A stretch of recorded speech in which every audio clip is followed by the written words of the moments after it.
Welcome to episode 6 of season 4. If you just joined, this is Maria from @Maria the Arcane on Instagram, and I can't speak today. And here is Robin from @ATiredWitch on Instagram. It's fine. I can speak today.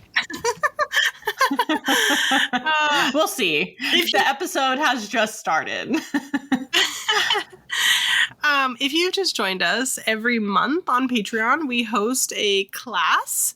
And in the time that this comes out, the following class that we have available is going to be an astrology class with Hannah Hawthorne, the author of Magic of Birthdays. It's going to be on April 25th at 8 p.m. Eastern Time. So we hope to see you all there in the library tier and up on Patreon.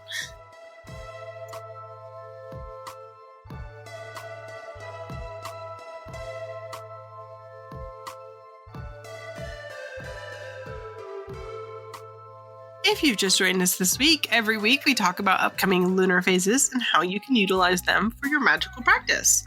So that being said, on April 5th, we have the full moon in Libra. And the full moon in Libra is ruled by Venus. So as I was just telling Maria off camera, it's a very horny full moon, which is so exciting. It's a very sexy full moon, especially when you consider things like springing, and the implications that come with that. We have spring solstice, so this is a time of fertility and growth and greenery and creativity. And so this particular full moon, in my opinion, is a really good time to do spell work that involves physical love, self-love, any kind of labors of love that we bring in. So this might be starting new creative projects. This might be honing in creative projects we already have. Or in a very specific way, we're looking at things like fertility magic. We're looking at things like perhaps reigniting a spark in a romantic relationship. Maybe you're going through a sexual dry spell and we want to do a little bit of magic to find a sexual partner for a little bit.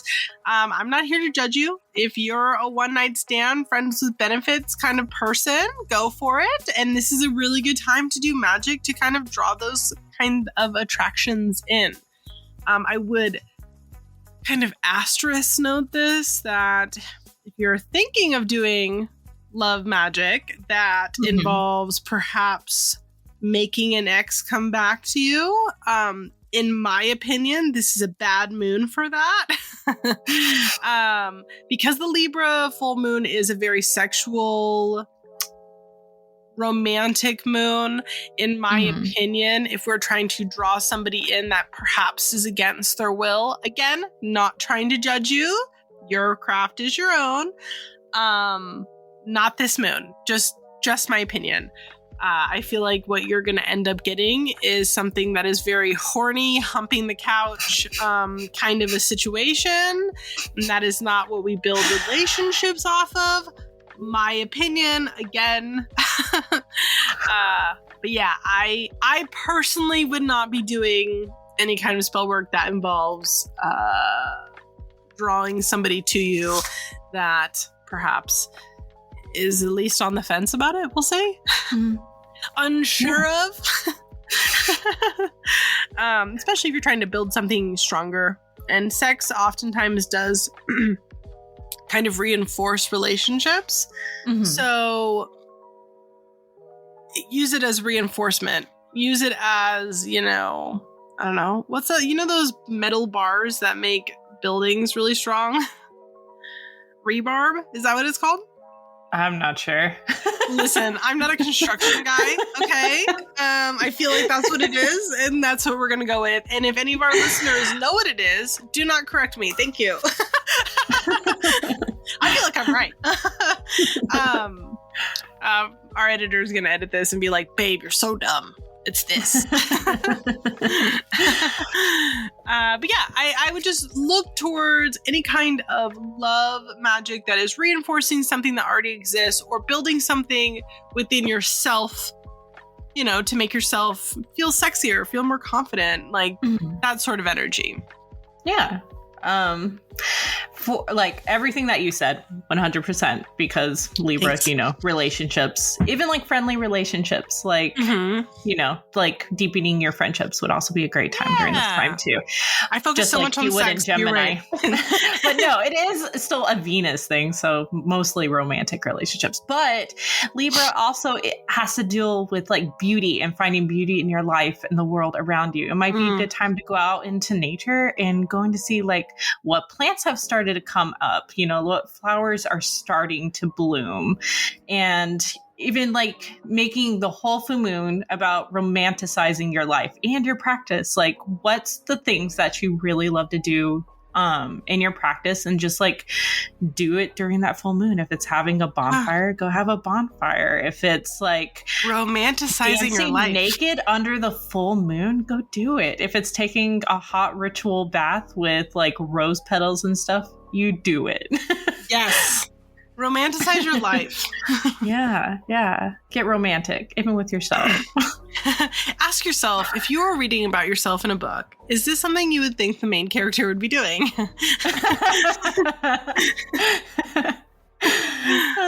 You are the main character on a Libra full moon. So yes. Yeah.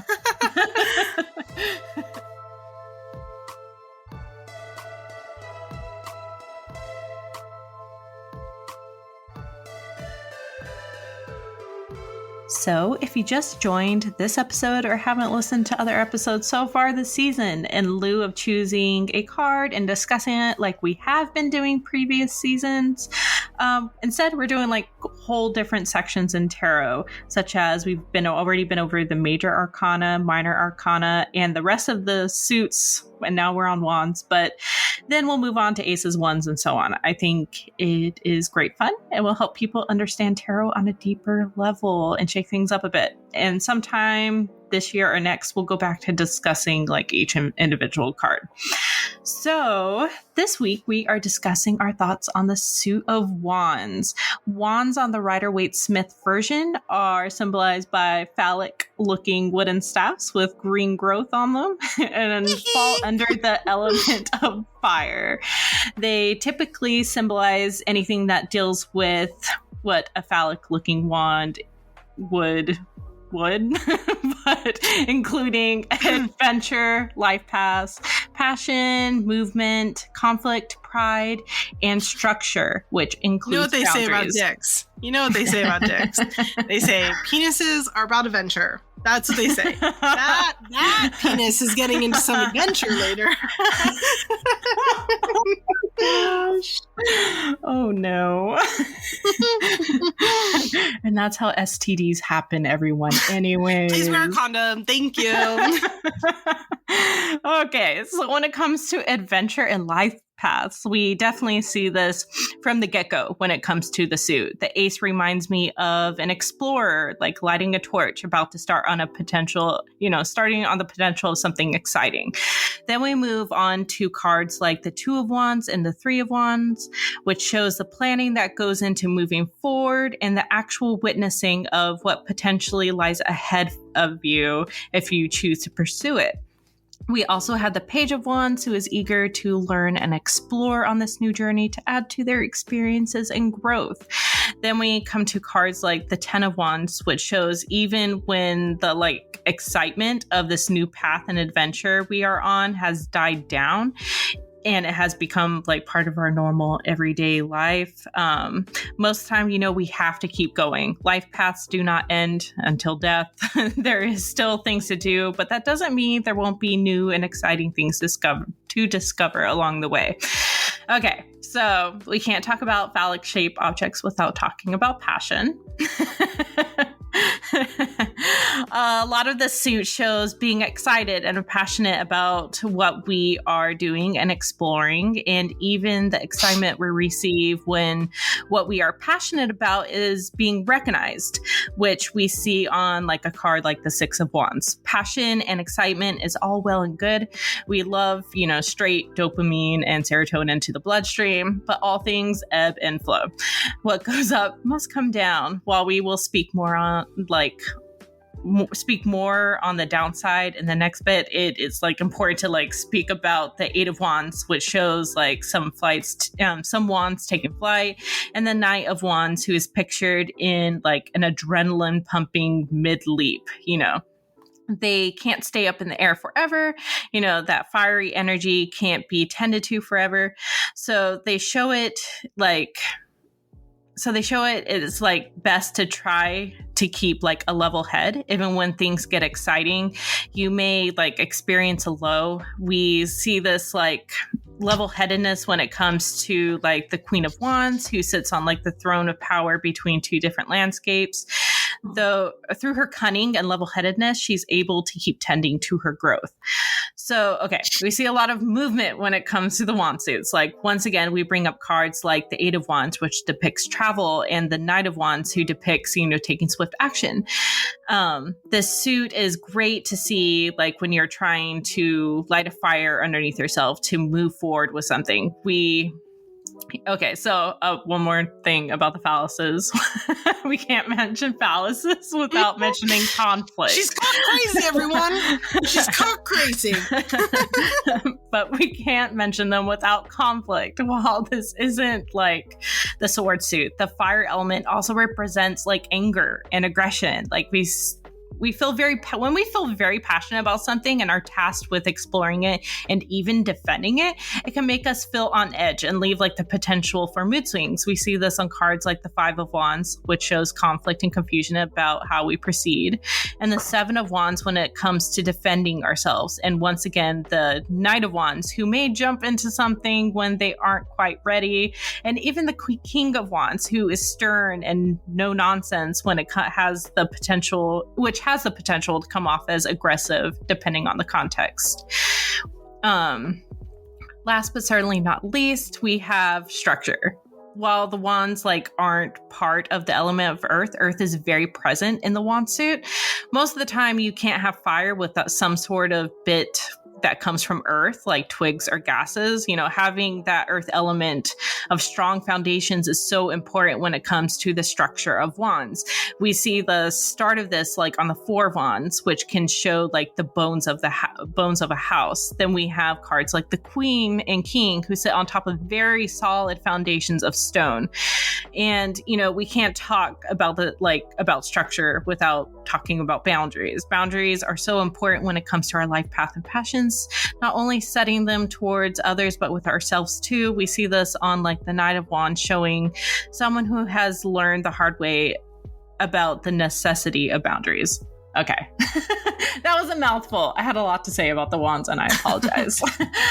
But how do you feel about the wands? I really don't have anything to add. Your last few tarot things, I think it's because they've been big overviews. I really haven't had anything to add. This has been great. I hope our listeners like it. I think this was a good addition. Thank you. And I'm really excited. I think next time we're going to start the aces. So, ooh, yeah. Exciting. It probably won't be as long and in depth as the suits. It will be, guys. It should be good. We'll see.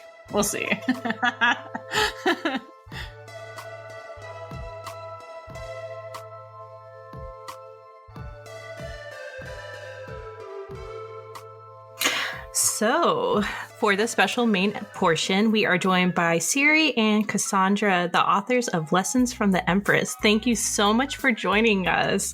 Can you each tell us a little bit about yourselves, including your social media handles and maybe even other books that you wrote? Sure. I'm Cassandra Snow, they, them pronouns. You can find me on Instagram at mix.cassandra.snow. And then my website is cassandra-snow.com. So those are the easiest and best places to find me. I also wrote Queering the Tarot and Queering Your Craft, Witchcraft from the Margins. most of my life is tarot and writing, but I'm also on a couple of TTRPG podcasts in my other life. What is that? I don't know what that is. Like D&D, but only one of them is actually D&D. Ooh, that sounds like so much fun. It is really fun. The first one that so my roommate did the campaign, and that's the actual D&D one. We did not know how to record a podcast, so the first couple episodes are a little shaky.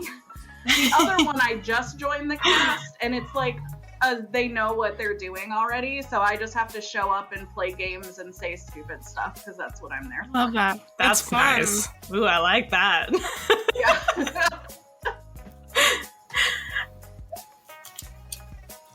And hi. Hi. My name is Siri, Vincent Plouff. I have a lot of hats in the community. My most prominent one at the current moment, other than being a co-author of Lessons from the Empress, is I am the host of the Heathen's Journey podcast, where I talk all about radical heathenry and queerness and Norse runes and vocally punch fascists in the face. So love that. Yeah, so that is my life. I am working on several different things, but I'm like in that phase where I am working a lot behind the scenes and can't really say anything yet. So I'll just tease you with that. Exciting. That's very exciting. So my Instagram handle is siri.vincent.plouff. That is also my email, just it ends with @gmail.com. In case people have questions, they can email me. I'm pretty open to that. I might not respond. It's fine. Relatable. It's been a long time since I recorded, y'all. I'm sorry. Oh, no, this is the Siri you get tonight. I also recently launched my newsletter, which is called Trollbrev. Trollbrev means magic letters in both Swedish and Norwegian. So it's just cute little love notes, magical notes on folk magic and storytelling. And yeah, I'm really proud of I recently published an essay on folklore and national identity and stuff in Ireland for St. Patrick's Day that I'm very, very proud of. So definitely check that out. It's at troll-brev.ghost.io. I will also be launching a new website, which is just my name, sirivincentplouff.com. Awesome. Very exciting. We are both very glad that you're here. Yes. So our first question for you both tonight is, how long have you each respectively been reading tarot? So I have been reading for 20 years now. I just turned 38. And I did start when I was 18. I didn't really read professionally till I was about 25. And I would say it's only been maybe the past 10 years that's been the primary way I've made money. And the primary thing I've been doing other than writing. But I really fell in love with it. I was going through a lot of stuff my freshman year of college. I loved art, but I wanted and I was getting a theater major, but I wanted something else that was going to help me with stuff I was going through, and stumbled into tarot and haven't looked back. Love that. Tarot takes over everything. It's really funny, actually. I think that we started reading tarot at the same time, just like across the country from each other, which is kind of beautiful because I've also been reading tarot for going on 20 years. I think I was about 15 or 16 when I picked up my first deck. And I have been reading professionally since 2016, 2015, something like that. I don't want to do that math right now. But yeah, I also, so I actually picked up my first deck because I was in a coven, and the high priestess looked at me one day and was like, "You need to get a tarot deck. You need to just go get a tarot deck. So I went with a coven mate of mine to the Borders, not Barnes and Noble, but the Borders. Remember the that. next town over. R.I.P. Yeah. I know. And I was nostalgic even as like a young teen. So I think I got a deck that reminded me of Brian Froud's Fairies to start with. And That's perfect. yeah. That's so funny. I love Brian Froud. Brian Froud, I recently rewatched The Dark Crystal and have been going through a Brian Froud renaissance over here. It's great. That's a good life to live. I love that. Mm-hmm. So, how did you two come up with lessons from the Empress? We sort of didn't. So we taught a class on creativity creativity and tarot and magic during the pandemic that was piggybacking on a different class Siri had taught with another mutual friend. They really wanted to do something that was more creative. I was trying to put together a bigger, longer form class on creativity, and we're really good friends offline as well, so that just kind of came together. And we both, when you take classes with us, our workbooks for each of the 6 classes ended up being between like 18 and 50 pages, something like that. And there was text on most of the pages. And Siri said to me, well, how would you feel about releasing like one workbook onto our website? And I thought that sounded like too much work. And so I inexplicably pitched doing a full book instead, which was not less work. I also knew it would sell more though, and I think that part is true. So, and then once it got to Wiser, we had a lot of really big ideas because it was like tarot for difficult times and magic for difficult times. And here's how everyone is creative and to be creative. And so we really needed to streamline it. And that's where the Empress kind of came into view. Yeah. So it's funny because you are very like, you're playing it off very well, Cassandra, but I think your more charitable words to me when I recommended that we release it as a workbook was, who will read a 150-page digital zine? That's not what this is. And I was really game because I was really game to expand it into a book because I have other book projects that I'm working on and have never been published before. This is my first published effort. So it felt really good to go through that experience with a close friend and somebody who had already been published before, so kind of knew the ins and outs of things. Mm-hmm. Mm-hmm. And it's also, we weren't done talking about it. Yeah. we weren't done talking about it after the class. Yeah, so we wanted more. Well, you guys created something amazing. Yeah, I mean, I'm sure you both know this at this point, obviously, because you're on here, and I would assume that you would have looked at the page talking to you. But we have a Discord, and a few of our Discord members through Patreon, like, we're all reading it at the same time and talking about it, and I think it's cute. That's so sweet. Thank you for telling me that. It makes me warm. It's actually come to a point now that we've discussed doing it for our next book for book club. Cool.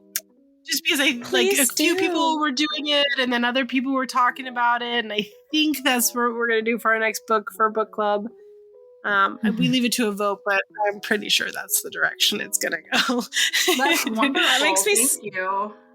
That makes me so warm and fuzzy. I love book clubs. Yeah, I also love seeing the book grow. I mean, we're recording this several months after the book came out. And so just seeing it get into new hands like this far out is really, really lovely. So I hope that continues, obviously. Of course, yeah. Of course. Well, we personally know this, but beginners may not. Why did you two pick the Empress as your focal point? So I think that it was interesting. The Empress in general kind of encapsulates a lot of the ideas that we were covering in the book. And there was just so much going on because the book really is like, it's about radical creativity in terms of like how we express ourselves, how we show up, how we nurture ourselves, whether that's queer or just a weirdo or like whatever. And it's also like baked into that is the idea that you at your core are a really, really necessary factor of that creativity. So you must care for yourself. You must nurture yourself. And all of these things are things that both of us deeply associated with the Empress, even coming into this, writing this book, even like before writing this book. Like I was actually shocked to the extent, you know, that I think we both as two non-binary people come at this from a very unique perspective in that we don't heavily gender the Empress in our own readings. I was actually shocked when someone in my Discord server had mentioned that, you know, they were feeling really good about the fact that they were reading the book and they hadn't heard of the Empress referred to as a mother once. And I was like, people think of the Empress as a mother. I did when we were writing the book, I did know that. And I think I say something about it early on because I say like, but then I also just felt that was a very, and I've always, I don't know, what am I trying to say? Tarot is really expansive, and I think that there are certain ideas people put on interpretations and it becomes the opposite. It becomes very limiting and can even end up doing some harm. And so I was very interested in a chance to explore the Empress in a way that would be not only expansive, but Siri then wanted to add some really generative pieces to it. So we're not just sort of opening up what this is, we're kind of putting it in everyone's hands. And I think that writing partnership ended up going really well. So yeah. I really like how you guys like wrote out like all the different types of like descriptive things for like how like, you know, the Ace of Wands has to deal with creativity and stuff like that. That was very, very, very cool. But thank you. So looking at tarot, oh, go ahead. I'm sorry, I was just going to ask you a question. You're fine. So many witches are innately creative by nature. What do you both think would help like using tarot unlock or deepen that natural ability?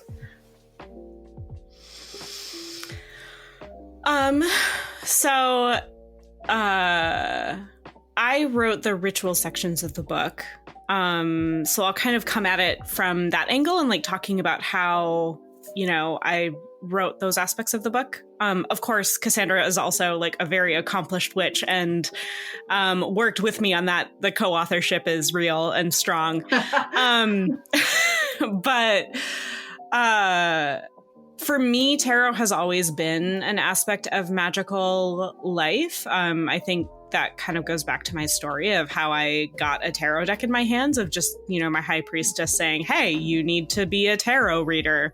And me at like 15 or something being like, oh, okay. So I think one thing that I find really helpful, particularly as somebody who does a lot of magic for others or has hosted a lot of like magical circles for people, is that tarot can act as a sort of confirmation of what you are seeking in a spell.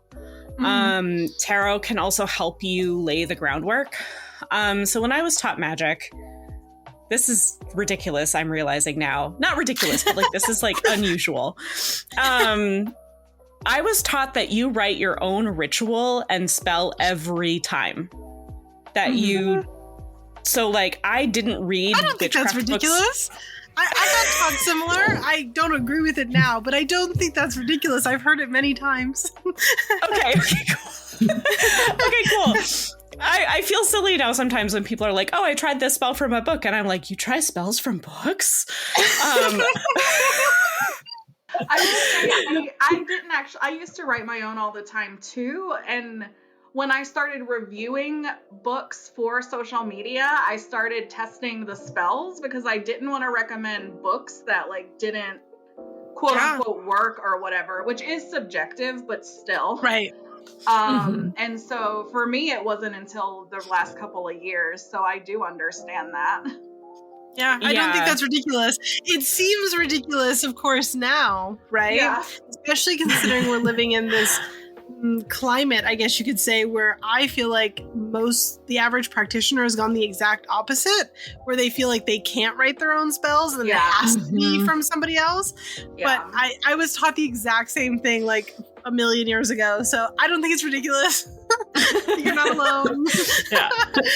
Yes, thank you. No, yeah, it's really interesting.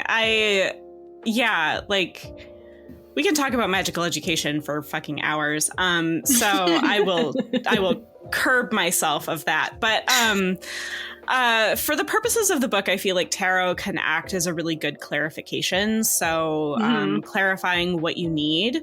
Anytime you do spell work, and this is something I teach my students, this is something I say almost every time I talk about magic is like, know what you're asking for is really important. And also sometimes you're asking for the wrong thing. So I did a spell that worked really well, and it was to get this specific job in this specific city at half-time with full benefits and would allow me to finish my master's degree while moving to another city. And it worked. Now, it was like a really specific spell, obviously. Like, that is like getting into some really like, okay, this is, territory where it may not work, but it worked very well. And I was miserable for many, many reasons. And that's no fun. Yeah. And I think that a huge part of it, honestly, was that I didn't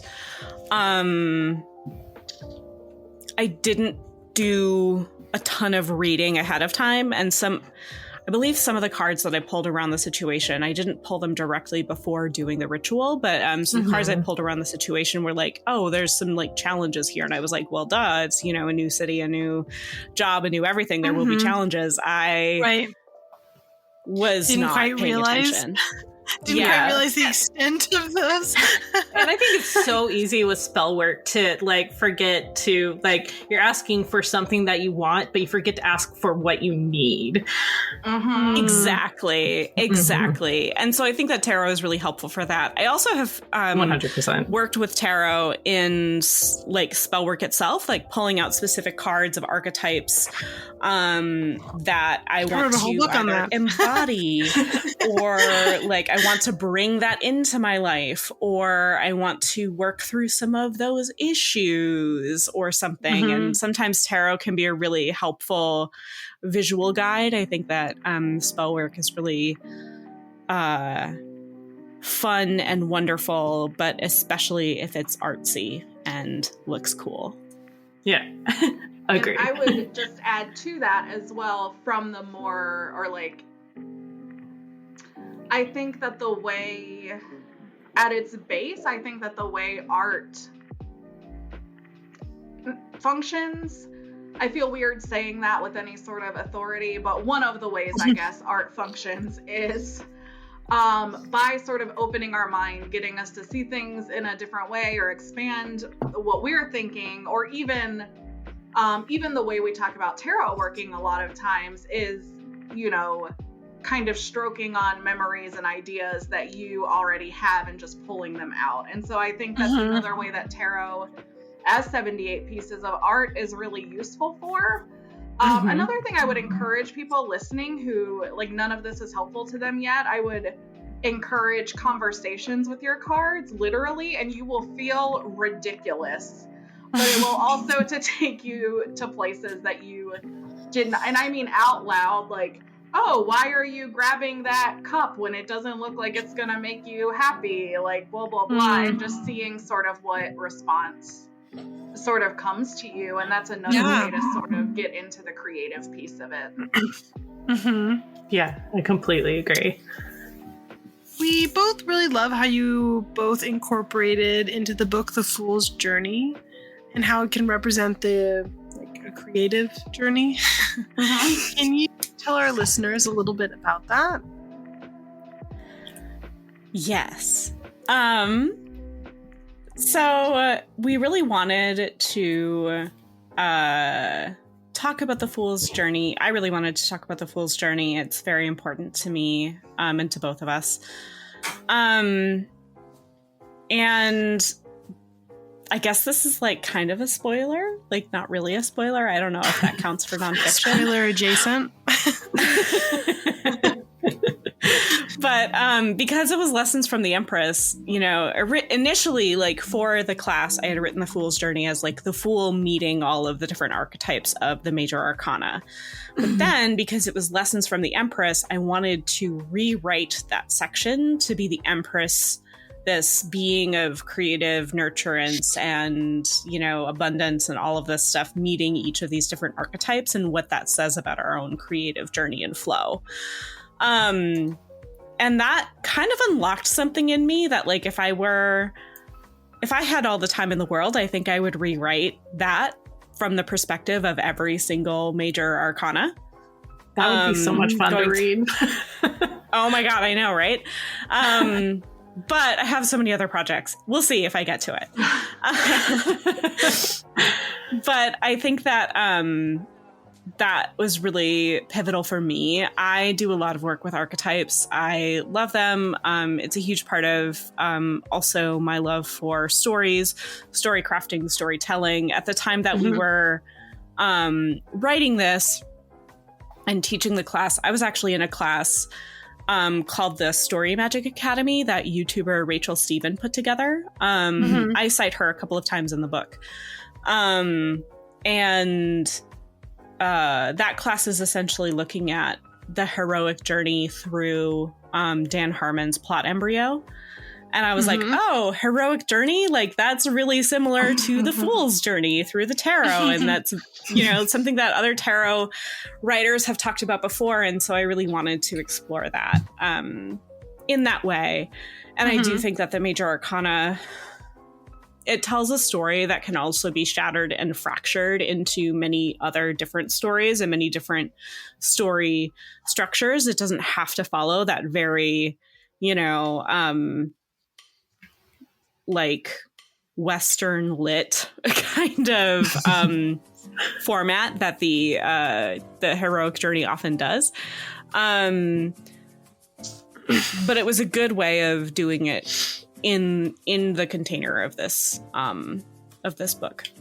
Well, and I think it kind of broke us open in a few ways because we knew we wanted to do something a little bit different than what we'd done in class with the minor arcana. And the class actually focused, I think, more on the minor, you could argue, because it was what do these practical things have to tell us practically about what we're doing and how we create our pieces.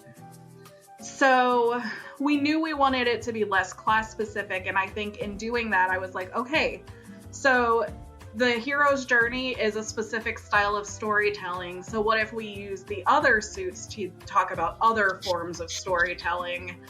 And that way we have a wider array of storytelling methods. And so if people don't like the Empress journey or they don't like the fables of the wands, they can use the ones they learn elsewhere. With their own cards still. We also didn't want it to only be about writing. We wanted it to be about creativity really broadly. And that's a huge part of the class. It was called Creating in Weird Times, Weird with a Y, because I do rune stuff. But, you know, we wanted artists, creators, anyone who can be creative. And throughout the book, we really bring in, like, if you create your own recipes, you're a creator.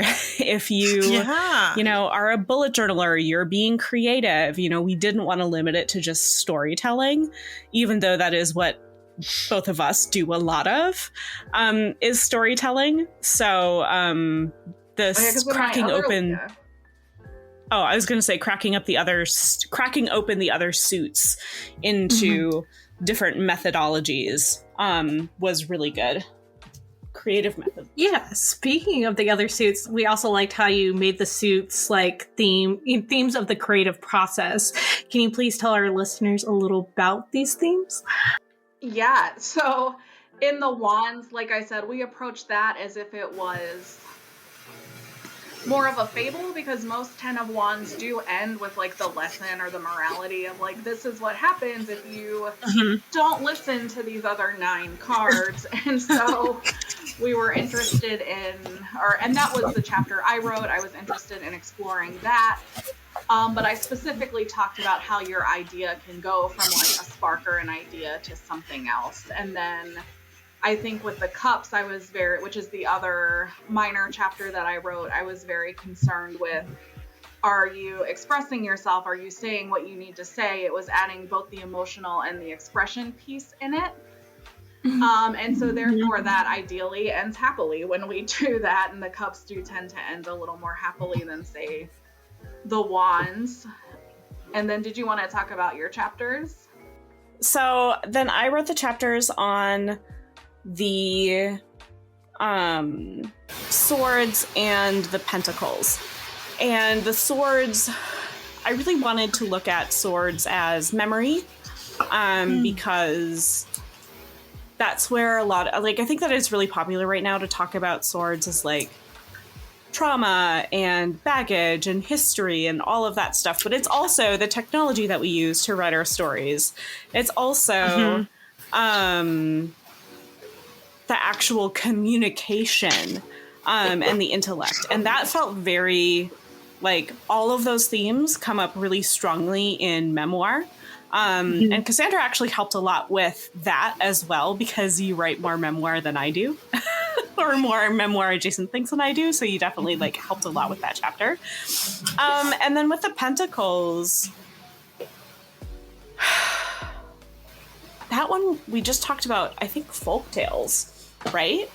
No, I think we talked about process and having a good creative structure. Yes, that was that, because pentacles are so much about like building the processes and structures that you need to thrive, have a good legacy, all of that. And that was actually the note that we end the book on, because we thought that, you know, by this point, people who are reading the book could have like a pretty thriving creative process, but how do you support that process? And so that felt like a really important note to end on. And I think another level to the question you asked too is, and this is going to sound super woo, but I know for me, when I was like, okay, I'm doing the wand section and I'm doing the cup section, even I wrote most of the introductory stuff except for the big stuff about ritual. And so all of that, I feel like I did just sort of let the cards lead me. I wanted to sort of practice what I preached throughout the whole time, similar to how I said when I was reviewing books, I wanted to make sure I was recommending books that worked. I also didn't want to do this book without using the cards to steer the creativity or steer the writing. Yeah. And so I pulled out a bunch of wands and had 3 different versions, because I was like, well, wands, what do you want to say today? And then the next day they wanted to say something else. And I ended up having to fine tune it over time, but I still more or less let the actual cards steer what was going to happen. Oh, I love that. Yeah, I think we both did. I think we both did quite a bit of like meditation with the cards themselves, and that actually like conversing with the cards themselves was a huge part of it. Well, last but not least, for our questions before we let you both go, what is each of your most important advice for witches who want to use tarot for their creative journeys? One piece of advice. Honestly, it's probably the same advice I would give to, so I mentioned my other podcast life, but I also am in theater, just not really because it's a pandemic still. And I would give the same advice to someone that wanted to start auditioning or putting their director's portfolio out there or whatever, which is to just do it, even and especially if you don't feel like you know what you're doing. Creativity is one of those things that the more, it's like a muscle almost, the more you practice it, the more you work with it, the better it's going to get, the stronger it's going to get, and most importantly, the more confidently you'll feel about using it. And so honestly, the advice I would have would be, listen to Siri and I, read some of the stuff we said, and then just go out and do it. And you don't have to share it with anyone until you feel like you're ready, if ever. It's just for you. And I think that's not really advice, but like comforting words, is that a lot of times we think of creativity as like a final product that is for other people. And for some people that's true, and for some people it isn't, but the process is still yours the whole time. So really taking ownership of that and letting it be what it needs to be, and as fun and creative and weird and eccentric as you need to get with it, is just what needs to happen. Yeah, totally. And I think that like the fact that tarot is in itself a pack of 78 pieces of art lends itself really, really well to creativity. So my advice for this would be really similar to any advice that's like a tarot. My most basic advice for tarot students is pull a card on a regular basis. I'm not going to say daily because I don't do it daily, that's for sure. And, things get in the way sometimes, but pull a card regularly before you start your creative process. And you don't even need to intellectually analyze the card. You don't even need to have a question. You can just stare at the art and see what comes up for you. And sometimes it will have something directly to say about what you're working on. For example, I was working on a novel and I was debating whether to include a death in the novel, and I pulled the death card that day. So, sometimes it's really literal and other times it's really literal. And really sometimes it's as simple as, oh, wow, I really love the way that character on the Six of Cups is holding out this vase for another character. I'm really, interested in what that kind of generosity looks like in my work. Or I feel really comforted by the fact that the Empress came up before this creative session. So just allow yourself to do it, and don't worry that you're doing it wrong. You're not. I promise you're not doing anything wrong.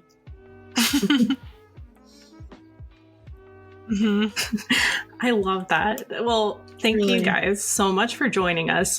If you guys haven't read Lessons from the Empress yet, I highly recommend it. It actually helped me a lot with my creative process because I worked through the entire thing. So highly recommend. 10 out of 10. But for one more time, do you guys want to say your social media handles and where people can find you? Yeah. You can find me on Instagram at siri.vincent.plouff. On Twitter, I am at NorthLightWitch. I haven't been as active on there recently, though. You can find my very old Facebook page at Northern Lights Witch. My Instagram is hooked up to it, though, so that's all that it gets is just that. Otherwise, it's very cursed.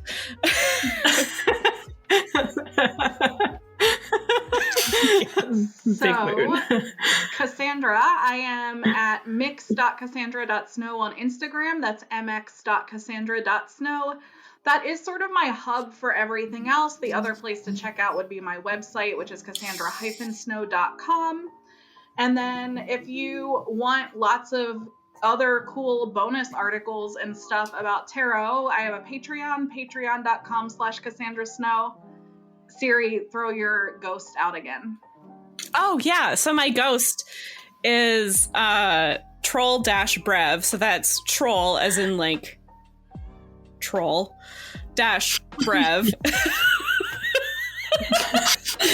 Wow. Okay. It's TROLL. Really good at end of day, if you can't tell. Listen. Don't listen. Anyway, so that's troll, TROLL-BREV.ghost.io. That is my newsletter where I share a monthly, like, kind of bonkers level folk magic roundup, because I go through, like, what all the moons are in Nordic belief. So, like, the folk tales surrounding, like, the new and full moon for that month. And then also I go through all of the Catholic saint days that were celebrated in Scandinavia for some reason. And then anything else I want to talk about goes in there as well. That's for the paid version. But the free version will also get thoughts on, you know, whatever is happening with me.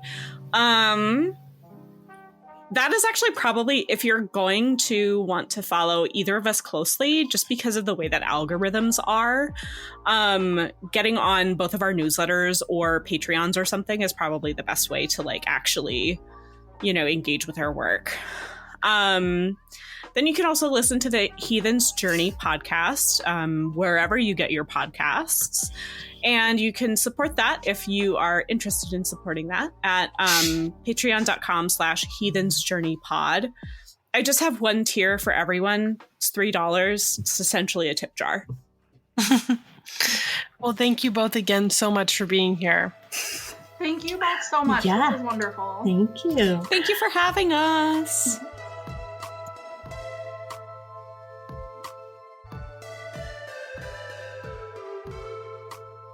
So, Maria, what's stirring your cauldron this week?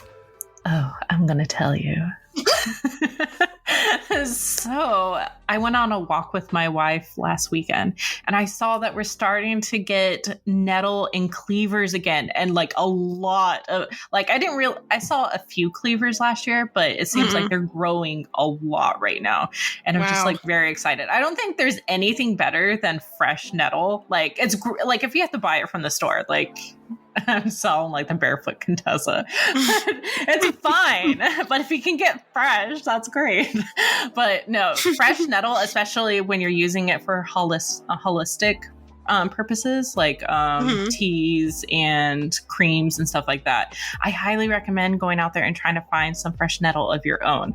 Our nettle here is huge. I think they're called wood nettle. It might be mountain nettle. I think it's wood nettle, but it's basically, it's the size of your hand. Like one leaf will go a long way, and you definitely do not want to fall into it. So if you are going to collect nettle too, make sure you bring gloves. And I even have like a special bag that I just put the nettle in, and like below everything else I gather, because you don't want to reach inside your basket and then get like a ton of nettle love. Nettle shock. But if you're gathering cleavers too, they're going to stick to you. But honestly, both nettles and cleavers are really great for spell work. If you want to start gathering your own, I recommend going, especially if you live in like the southeast. I don't know about everywhere else, but here they're starting to grow a lot. So if you want to gather some now for spell work, do it 100%. Like nettle's great for protection work and boundaries and warding. Cleavers are great for when you want something to stick and you want to draw something in, like a promotion or something like that. But yeah, keep an eye out.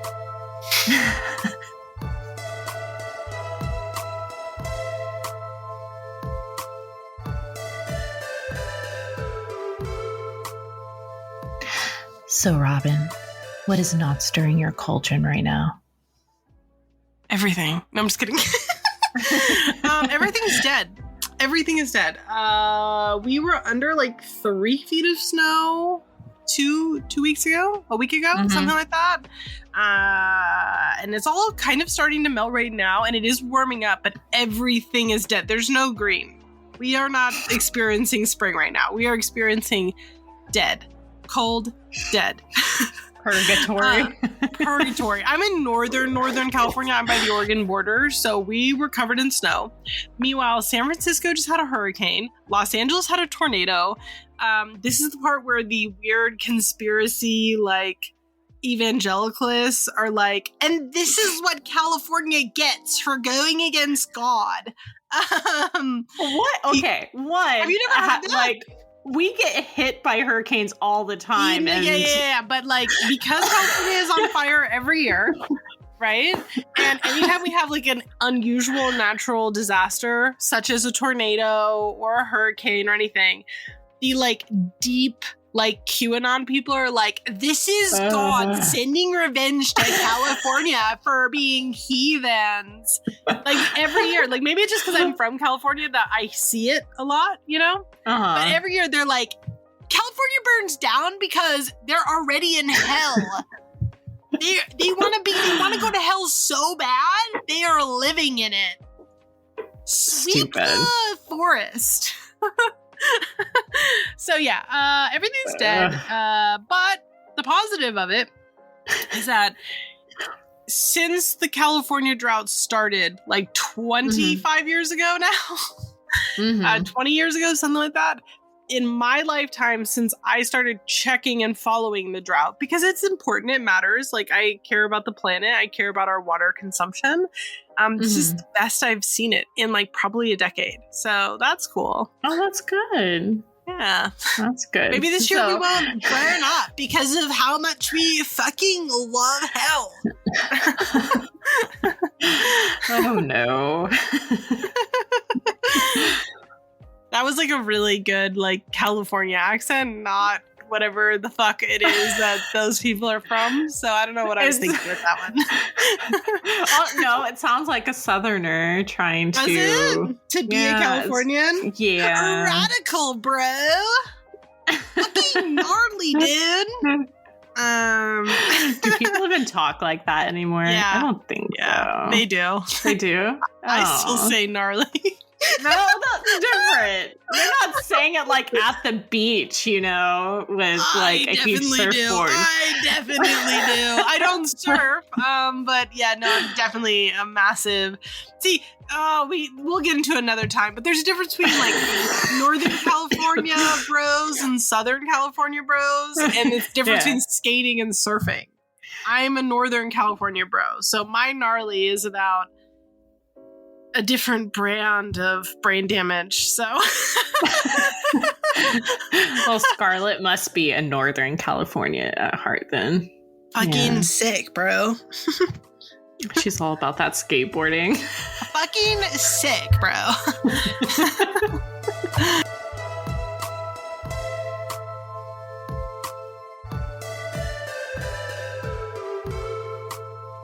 If you've just joined us this week, every week we talk about creators that we are loving right now. This could be stores, social medias, books, art, or just general, digital accounts that we think are pretty cool. These are not advertisements. This is just stuff we're organically finding and excited about it. And this season, we have started to request our listeners to send in their recommendations. So that being said, Maria, who are you digging this week? Okay, so it's actually a book I just started reading, so I can't like 100% recommend it, but I have read the first chapter. Right now. Yeah, I'm really liking it. So I read 4 pages, and when I tell you, it's the greatest thing I've ever read. It changed my life.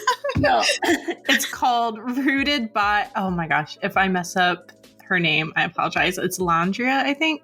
Lyanda Lynn Haupt, and it kind of reminds me of Spell in the Wild. I think I talked about that last year. And it's just a book that it's like kind of like personal essays, but it's, just digging into it makes you want to go out into nature and experience everything like the author is experiencing. Like just the way that they have how they describe things about going out and practicing their personal craft, even though this book is not witchcraft related, but I don't know, anything to do with nature and connecting to nature is very witchy to me. But if you need some like inspiration going out there and connecting with nature, I highly recommend picking up that book and also Spell in the Wild if you want a more witchy read. So, what you been loving? So I think we had her on here last year. Was it last year? It was a drinking game. Yeah, we had Amanda Paulson on the podcast last year for our Samhain drinking game. And she has a documentary that she's been working on that's coming out. Now, I haven't seen the documentary yet. I've only seen the little clips because it's not available for the big wide public yet. But if you are in the Seattle area, she's got it playing at some local theater. I'm sorry, I don't remember what it's called. But Amanda Paulson's documentary is called Death is With Me. And it is a documentary about ghost hunting in the Olympia area. And I'm really excited about it. It looks so beautiful. I really like Amanda's work in general. I'm just excited about it. I think it's going to be very cool. It looks very cinematic. I'm really and excited I think, for it to be out into the big public so I can watch it because it looks incredible. Yeah. As you said, it looks very cinematic and beautiful. Just the way that they shot it was very stunning. And I think they do concentrate on one specific ghost and ghost story, which it's about a lady of the lake type story, I believe. I don't know the details, obviously, of all of it because I have not watched it, but I am really excited. And as soon as it's available for everyone to watch, I'm going to watch it because it looks amazing. Yeah. Agreed. So who is our listener submitted creative?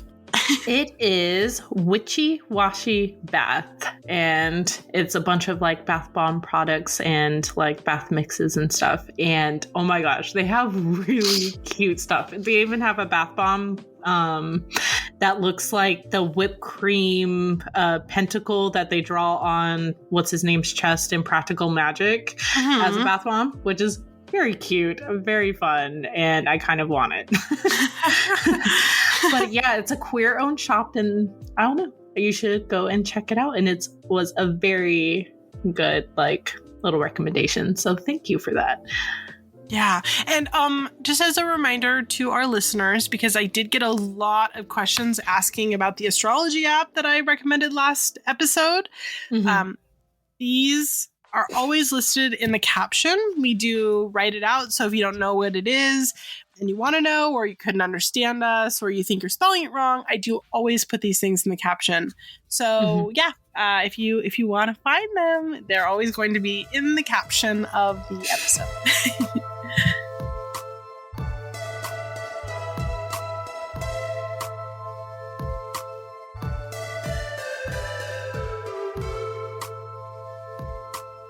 Thank you all so much for joining us today.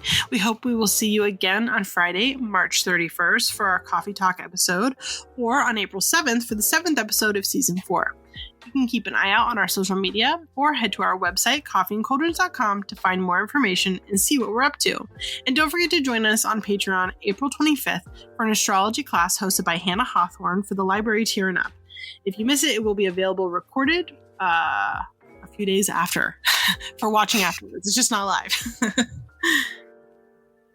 Oh, and additionally, our Patreon Magical Beginnings offers our special 25-minute Part 2 episode, a huge library of articles about witchcraft, a Discord community full of fun events and discussions. We even have a class, a meditation, and what else we do? A spell of the month. Monthly mixer. Oh yeah, we do have a monthly mixer. Yeah, we have a ton of stuff that happens. Do. And I've actually recently added, if you are considering joining the Patreon, a visual explanation of the differences between library tier and Witches First Covenant up as to what you get in the Discord, because they are both now included in Discord, so you can visually see just how much you get. That sounds good. We even have a tier that offers one-on-one conversations with Robin and myself. And please, if you are loving our sexy, sensual, just perfect voices, take a moment to review us on whatever streaming service you are tuning in from, such as Apple Podcasts or Spotify. We love reading your reviews, and rating us 5 stars and up helps us to be seen by others. Thank you, everybody who already has reviewed us and everybody who will review us. We very much so appreciate you. Okay, so again, this is Coffee and Cauldrons with Robin from At a Tired Witch on Instagram. And I'm Maria from @Maria_the_Arcane on Instagram. All right, ready? Yep. 1, 2, 3. Bye, witches.